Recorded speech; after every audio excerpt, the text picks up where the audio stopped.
giza ambalo halipo usiku tu, ni giza linalokaa moyoni, lile giza ambalo hata mwanga wa jua hauwezi kuliondoa.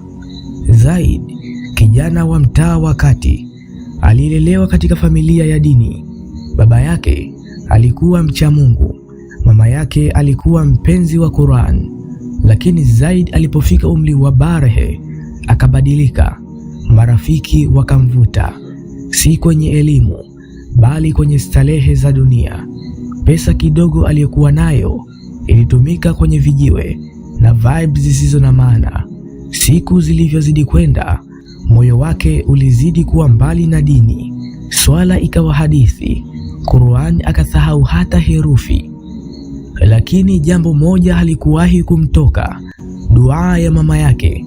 Kila asubuhi mama yake alikuwa akisema, ewe Mola, mrudishe mwanangu kabla hajachelewa. Lakini Zaid hakuwa na muda wa kusikia hayo. Alikuwa maarufu mtaani.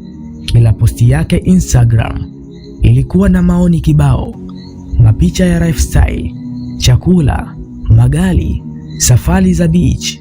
Ila ndani yake kulikuwa na hali ya huzuni ya asili. Alichukua Qur'an, akavuta kiti, akakaa kimya, akafungua ukurasa wa kwanza. Bismillahirrahmanirrahim, kwa jina la Allah mwingi wa rehema na mwenye kurehemu. Ndani ya moyo wake alihisi kama upo mwanzo mpya. Lakini je, toba yake itadumu? Je, marafiki zake watamcheka? Je, atavumilia mitihani ya mabadiliko? Hii ilikuwa ni mwanzo wa safari yake ya mwanga. Baada ya miaka ya kutangatanga gizani, moyo wangu huwa unakuwa mwepesi sana nikilala usiku, alijiambia mara kadhaa, kama vile kuna kitu nakikosa, lakini siwezi kuelewa ni nini. Siku moja, usiku wa Ijumaa, akiwa club na marafiki zake, mlevi mmoja alizimia ghafla, wakampeleka hospitali. Hakuwa mlevi wa kawaida, alikuwa rafiki yao Amal. Dakika chache baadaye, daktari alitoka akisema, pole, rafiki yenu amefariki. Kwa Zaid ilikuwa ni mshituko wa maisha. Akakumbuka saa 2 zilizopita walikuwa wakicheka. Sasa yupo chumba cha maiti. Hakuwahi kuhudhuria msiba wa mtu wa karibu kiasi hicho. Msibani alisimama pembeni ya kaburi akitazama mchanga unaotupwa juu ya jeneza. Machozi yakaanza kumbubujika. Hakusema lolote, lakini moyoni alijisemea, hivi ningekuwa mimi aliyekufa, hali yangu mbele ya Allah ingekuwaje? Usiku huo Zaid alipata ndoto ya kutisha.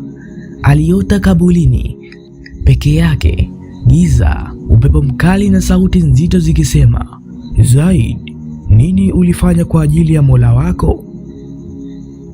Alihangaika, hakujua ajibu nini. Akajibu kwa kilio. Hakusikia huruma. Aliamka kwa mshituko, jasho limemtoka mwili mzima. Kwa mara ya kwanza baada ya miaka, Zaid alipiga udhu usiku huo huo, akaswali kwa sauti ya kutetemeka. Alisema, ewe Mola, sijakujua, sijakutii, lakini naomba unipe nafasi.